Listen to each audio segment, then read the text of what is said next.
আসসালামু আলাইকুম, সবাইকে অভিনন্দন। গত ভিডিওতে হচ্ছে আমরা মেকানিক্যাল জবের যে টেকনিক্যাল পোর্শনটা আছে সেটা নিয়ে আলোচনা করেছিলাম এবং এক্ষেত্রে বাজারে যে প্রচলিত বইগুলো আছে সেগুলোকে রিভিউ করার চেষ্টা করেছিলাম। আজকে যেটা হচ্ছে আমরা নন টেক প্রিপারেশন নিয়ে আলোচনা করব। এর আগে একটু সংবিধিবদ্ধ সূত্রীকরণ করে রাখি, যেটা হচ্ছে আমি যে আজকে আলোচনা করব এটা শুধুমাত্র এবং কেবলমাত্র বুয়েটে যে পরীক্ষাগুলো হয়, বুয়েট প্যাটার্নের যে পরীক্ষাটা সেটার জন্য প্রযোজ্য। অন্য যে প্যাটার্নগুলো আছে আইবিএ বা হচ্ছে বিপিএসসি, সেক্ষেত্রে এটা না হতে পারে আর কি, না মিলতে পারে। সো শুরু করে দিই আমরা। শুরুতে হচ্ছে আমি একটু আমার জার্নিটা শেয়ার করবো যাতে আপনারা বুঝতে পারেন যে হচ্ছে নন টেকের প্রিপারেশনটা কত গুরুত্বপূর্ণ এবং হচ্ছে এটা কতটা খতরনাক হয় যদি আপনি এটাকে মানে সুইট করতে না পারেন। আমাকে হচ্ছে বেশ ভালো ভোগান্তিতে ফেলেছিল নন টেকের প্রিপারেশনটা। সো আমার জার্নিটা শুনলে আপনাদের হয়তো অনেকে এটা রিলেট করতে পারবে আর কি। সো আমরা হচ্ছে পাশ করি 2021-এর শুরুতে। তখন হচ্ছে করোনা চলতেছিল। আর আমার প্রথম থেকে ইচ্ছা ছিল দেশে থাকা, দেশকে সার্ভ করা, দেশের জন্য কাজ করা। দেশের সেবা, আল্লাহু আকবার। মানুষ যাই হোক, সো আমি যেটা করছিলাম পাশ করার শুরুতেই হচ্ছে সাথে সাথেই হচ্ছে মোটামুটি প্রিপারেশন শুরু করে দিয়েছিলাম এবং শুরুটা করেছিলাম হচ্ছে টেকনিক্যাল প্রিপারেশন দিয়ে। এবং হচ্ছে পড়তেছিলাম এবং পড়ার সাথে সাথে ভিডিও বানাচ্ছিলাম, যেগুলো হচ্ছে আপনারা এখন দেখতে পান ইউটিউবে আর কি, মূলত সেটা তখনই বানাবো। সো যেহেতু আমি হচ্ছে অনেক পড়তেছিলাম এবং হচ্ছে পাশাপাশি ভিডিও বানাচ্ছিলাম, তো আমার মোটামুটি যে টেকনিক্যালের যে প্রিপারেশন এটা স্ট্রং হয়েছে। এরপরে যখন হচ্ছে আমি পরীক্ষা দেওয়া শুরু করলাম, তো তখন হচ্ছে আমি পরীক্ষা দিচ্ছি, বেশ ভালো পরীক্ষা দিচ্ছি। পাঁচটায় পাঁচটা আনসার করতেছি, ছয়টা থেকে ছয়টা আনসার, সাতটা মানে লিখিত প্রশ্ন টেকনিক্যাল আর কি, তো পুরো 100% ফুল আনসার করতেছি এবং সঠিক আনসার করতেছি। বাট তবুও যখন হচ্ছে আমি মানে যখন রেজাল্ট দিচ্ছে, রেজাল্টের আমি আমার নাম খুঁজতেছি, পাচ্ছি না। তার মানে হচ্ছে ভাইভাতে ডাক পাচ্ছি না। তো এটা আমাকে বেশ প্যারার মধ্যে ফেলে দেয় যে আমি এত ভালো পরীক্ষা দিচ্ছি, বাট হচ্ছে কেন আমি ভাইবার ডাক পাচ্ছি না বা হচ্ছে রিটেনে টিকতেছি না কেন। সো দেন হচ্ছে আমাকে নতুন করে হচ্ছে আমাকে নন টেক এডুকেশনটাকে হচ্ছে আমাকে সাজাতে হলো, কারণ আমি প্রথমে মনে করেছিলাম যে নন টেকটা গুরুত্বপূর্ণ না, আমার টেকনিক্যাল পরীক্ষা বা অ্যাসিস্ট্যান্ট ইঞ্জিনিয়ার যে পরীক্ষাগুলো হয় এটার জন্য টেকনিক্যাল পোর্শনটাই বেশি গুরুত্বপূর্ণ, এটা আমার একটা ধারণা ছিল। বাট পরে বললাম না, এটার সাথে সাথে টেকনিক্যাল সাথে নন টেকনিক্যাল অনেক অনেক গুরুত্বপূর্ণ। তো তখন হচ্ছে আমি নতুন করে আবার প্রিপারেশন সুন্দর করে সাজানোর চেষ্টা করলাম। যাই হোক, আমরা নন টেক বলতে আসলে কি বোঝাচ্ছি? নন টেক বোঝাচ্ছি হচ্ছে মূলত যে আমার ডিপার্টমেন্টালের বাইরে যা আসে সবই নন টেক, ঠিক আছে? ডিপার্টমেন্টালের বাইরে সব নন টেক বলতেছি আমরা। এগুলো ক্যাটাগরি করি, মূলত হচ্ছে আমরা 3 বা 4 ক্যাটাগরি বলতে পারি। আমি 3 ক্যাটাগরি বলি। একটা হচ্ছে আমার Bangla English power power sector, Bangla English power sector একটা ক্যাটাগরি রাখতে পারি। একটা হচ্ছে আমাদের জিকে, জেনারেল নলেজ। তো জিকেতে কি আছে? জিকেতে আছে হচ্ছে আমাদের বাংলাদেশ বিষয়াবলী এবং হচ্ছে আন্তর্জাতিক বিষয়াবলী। আরেকটা হচ্ছে আমাদের অ্যানালিটিক্যাল অ্যাবিলিটি বা হচ্ছে আমরা এটাকে মেন্টাল অ্যাবিলিটি বলতে পারি বা আইকিউ বলতে পারি, এখানে ম্যাথ ট্যাথ থাকে এরকম কিছু। সো মোটামুটি হচ্ছে এই 3 ক্যাটাগরি জিনিসপত্র আমাদের হচ্ছে নন টেকের মধ্যে আসে আর কি। সো আমি শুরু করব হচ্ছে আইকিউ দিয়ে, যেটা হচ্ছে মেন্টাল, এখানে আমি এখন শুরু করব, কারণ এটা হচ্ছে আমার একটু ফেভার, মানে হচ্ছে আমি পছন্দ করি। সো মেন্টাল এবিলিটির মধ্যে কি থাকে? সাধারণত বিভিন্ন ম্যাথ থাকে, ডিরেক্ট ম্যাথমেটিক্স প্রবলেম থাকতে পারে, অথবা হচ্ছে কোনো ভার্বাল রিজনিং থাকতে পারে, বা হচ্ছে লজিক্যাল রিজনিং থাকতে পারে, বিভিন্ন কিছু থাকতে পারে। সো এটার প্রিপারেশনের জন্য যেটা করবো আমরা হচ্ছে আমি কোনো বই সাজেশন করবো না। এটার জন্য কিছু ওয়েবসাইট আছে, ইন্ডিয়ান ওয়েবসাইট। ইন্ডিয়া বিক্স নামে একটা আছে, ইন্ডিয়া INDIA, ইন্ডিয়া BIX, আপনারা সার্চ করলে পাবেন ইন্ডিয়া বিক্স। তো এখানে যদি আমরা ঢুকি তাহলে খুব সুন্দর করে দেখবো যে হচ্ছে টপিক ওয়াইজ সাজানো আছে, বিভিন্ন প্রশ্ন দেওয়া আছে এবং প্রশ্নটা আপনি হচ্ছে এখানে এমসিকিউর মতো ক্লিক করতে পারবেন কোনটা সঠিক মনে হয়। দেন ওটা যদি ভুল হয় তাহলে ওটার এক্সপ্লেনেশনটা আপনি হচ্ছে দেখে নিতে পারবেন। আনসার, যখন আপনি আনসার দেখতে পাবেন সেটা আনসারটা থাকে হচ্ছে এক্সপ্লেনেশন সহ, ব্যাখ্যা সহ থাকে। ইটস ভেরি হেল্পফুল ইন্ডিয়ান ওয়েবসাইটগুলো। আরেকটা ওয়েবসাইট আমি সাজেস্ট করবো, সেটা হচ্ছে এক্সাম ভেদা, মানে এক্সাম বেদ বলতে পারি আমরা অনেকটা, exam EXAM, exam VEDA, exam ভেদা দেখে অনলাইনে গুগলে সার্চ করে পেয়ে যাবেন এক্সাম ভেদা। ওইখানেও ইন্ডিয়া বিক্সের মানে হচ্ছে সিমিলার ওয়েবসাইট। সো এখান থেকে এই ওয়েবসাইটগুলো যেগুলো যে ধরনের প্রবলেম থাকে, মানে ম্যাথমেটিক্যাল রিজনিং বা হচ্ছে আমার যে লজিক্যাল রিজনিং যেসবই থাকে না কেন, মানে মেন্টাল অ্যাবিলিটি যে প্রশ্নগুলো এখানে থাকে, মোটামুটি যে আমাদের যে পরীক্ষাগুলো বইটি হয় বিশেষ করে পিজিসিবিতে এবং হচ্ছে পিটিভিতে কিছু এগুলো আসে, সো এগুলো মোটামুটি এখান থেকে কমন করার মানে হচ্ছে চান্স আছে, প্রায় 100% মোটামুটি কমন পড়ে যায়। আচ্ছা, এরপরে আসি হচ্ছে আমরা জিকে এবং হচ্ছে জিকে যেটা ইন্টারন্যাশনাল বাংলাদেশ বিষয়ে বলি। এটার জন্য সোজা বাংলা হচ্ছে যেটা আমাদের হচ্ছে কোনো একটা ডাইজেস্ট থেকে পড়তে পারি আমরা। আর একটু সহজ করে বলি, আসলে আমাদের বুয়েটে যে পরীক্ষাগুলো হয় এক্ষেত্রে কিন্তু দেখা যায় যে প্রিভিয়াস ইয়ারে যে বিসিএস এর প্রিলিম কোশ্চেনগুলো আছে সেগুলো কিন্তু রিপিট হয়, অথবা বুয়েটের আগে যে প্রশ্নগুলো হয়েছে সেই প্রিভিয়াস প্রশ্ন ব্যাংক থেকে কিন্তু এই জিকে প্রশ্নগুলো চলে আসে। সো আমরা হচ্ছে ওই প্রিলিম প্রশ্নগুলো দেখবো, প্রিলিম যে এমসিকিউ গুলো আছে জিকে প্রশ্নগুলো দেখতে হবে। আর পাশাপাশি হচ্ছে আমাদের বুয়েটের প্রিভিয়াস যে প্রশ্নগুলোতে কি ধরনের কি আসে দেখলে আমরা আইডিয়া পাবো যে কোন বিষয়গুলো বেশি বেশি আসতেছে।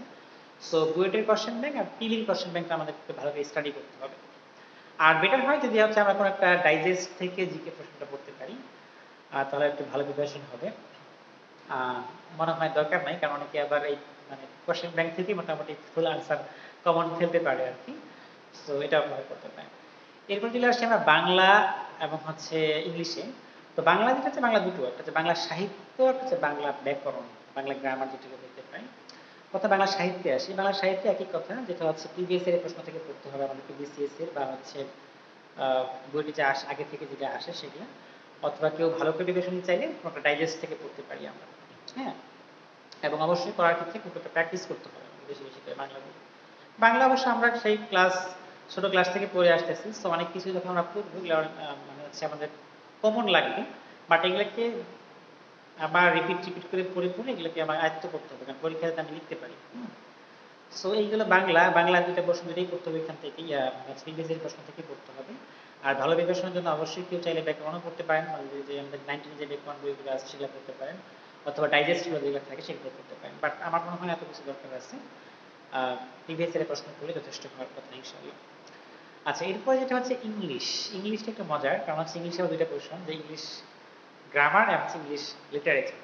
তো আমরা আসলে লাগি যে হচ্ছে আমাদের বুয়েটে ইংলিশ লিটারেচার এখন আসে না, ইংলিশ সাহিত্য থেকে এখন আসে না। সো ইংলিশ সাহিত্য কিন্তু খুব মানে প্যারাদায়ক পড়া, Jacobean period, Elizabethan period, Victorian period, ম্যাকবেথের উত্থান ও পতনের পিছনে আছে একটা উচ্চাসা, এই ধরনের যে পড়াশোনাগুলো আছে এগুলো আসলে আমার কাছে খুব প্যারাদায়ক মনে হইতো, কারণ আমি একবার বিসিএস প্রিপারেশন চেষ্টা করছিলাম। তো সেক্ষেত্রে এই পড়াগুলো বেশ কঠিন লাগতো আমার কাছে, খুবই বিরক্তিকর ছিল। সো আলহামদুলিল্লাহ আমাদের হচ্ছে বুয়েট প্যাটার্ন যে পরীক্ষাগুলো হয় সেগুলোতে এই ফালতু জিনিসগুলো নাই। সো তাহলে বাদ ইংলিশ লিটারেচার। ইংলিশ গ্রামার যেটা আছে, গ্রামার ওই একই কথা, যে হচ্ছে আমাদের প্রিভিয়াস এর প্রশ্নগুলো দেখলেই হয় যে হচ্ছে আর্টিকেলের ইউজ, প্রিপোজিশনের যে ইউজ, এখানে ফর হবে না কি ইভ হবে না, এটা হয়তো দেখলে অনেকটাই মনে হচ্ছে ইজি, বাট অনেক সময় কনফিউশন সৃষ্টি করে, এখানে ফর হবে নাকি ইন হবে নাকি ইনটু হবে। হ্যাঁ, সো এগুলো আগে এর প্রশ্নগুলো প্র্যাকটিস করা।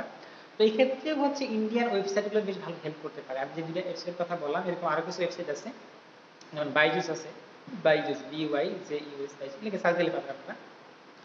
তো এগুলাতে হচ্ছে ইংলিশ গ্রামারের কিছু কিন্তু প্র্যাকটিস থাকে, সো ওগুলো থেকে আমরা প্র্যাকটিস করতে পারি চাই, অথবা আমাদের যে বইগুলো আছে কি বলে ডাইজেস্ট টাইপের যে বইগুলো আছে এগুলো থেকে আমরা প্র্যাকটিস করতে পারি। মোট কথা হচ্ছে আমাদের কিন্তু এই বিষয়গুলো একটু পড়তে হবে, মানে হচ্ছে একদমই যে না যে আমি জাস্ট খালি প্রিভিয়াস প্রশ্ন ব্যাংক করবো, হ্যাঁ হয়ে যাবে হয়তো, বাট একটু ভালো করে মানে সেফটি ফ্যাক্টর নিয়ে বলতে চাইলে আর একটু মানে বিভিন্ন ডাইজেস্ট থেকে একটু একটু পড়াশোনা করা দরকার আর কি, আমাদের মনে হয়, কারণ এই জিনিসগুলো হচ্ছে বেশ ভালোই ভোগান্তিতে ফেলে আমাদেরকে। আচ্ছা, এইগুলো হচ্ছে ইংলিশ, বাংলা, এন্ড হচ্ছে বাকি জিকে টিকে। এখন যেটা হচ্ছে গুরুত্বপূর্ণ যে আমাদের পাওয়ার সেক্টর আমরা কোথা থেকে করবো। পাওয়ার সেক্টরের জন্য যেটা গুরুত্বপূর্ণ হচ্ছে, অনেকে যেটা আমরা করি হচ্ছে বিভিন্ন পিডিএফ পাওয়া যায়, যেমন হচ্ছে স্কুল অফ ইঞ্জিনিয়ার্স বা কিরকম থেকে আছে একটা পিডিএফ আছে। হ্যাঁ, এদেরকে আমরা অ্যাপ্রিসিয়েট করি যে তারা অনেক কষ্ট করে হচ্ছে অনেক ইনফরমেশন গ্যাদার করছে, বাট এখানে একটা একটু আমার একটু আপত্তি আছে, সেটা হচ্ছে যে এখানে ইনফরমেশনটা এমনভাবে সাজানো যাতে হচ্ছে জাস্ট ইনফরমেশন দেওয়া আছে, এটা পড়লে আপনাকে জাস্ট মুখস্থ করতে হবে, কণ্ঠস্থ মুখস্থ করতে হবে। এটা আমার কাছে খুব একটা ওয়াইজ ওয়ে মনে হয় না, যে এইভাবে আসলে মুখস্থ করাটা আমার কাছে ভালো মনে হয় না। আপনি যেটা সাজেস্ট করি সেটা হচ্ছে আপনার পাওয়ার সেক্টরের জন্য যেটা হচ্ছে কিছু ওয়েবসাইট আছে সেগুলোকে ভিজিট করতে হবে, যেমন হচ্ছে পাওয়ার সেল, প্রথম পাওয়ার সেল, পাওয়ার ডিভিশন। সো পাওয়ার সেল এবং পাওয়ার ডিভিশন থেকে এবং হচ্ছে পিডিবি, এই তিনটে ওয়েবসাইট থেকে আপনারা হচ্ছে বাংলাদেশের পাওয়ার সেক্টর যে ওভারঅল ভিউ, হ্যাঁ এটা সম্পর্কে এগুলো পড়ে নেবেন। এই ওয়েবসাইটগুলোতে আপনি যদি ভিজিট করেন তাহলে একটা অপশন পাবেন ইনফরমেশন, তথ্য ভান্ডার নিয়ে।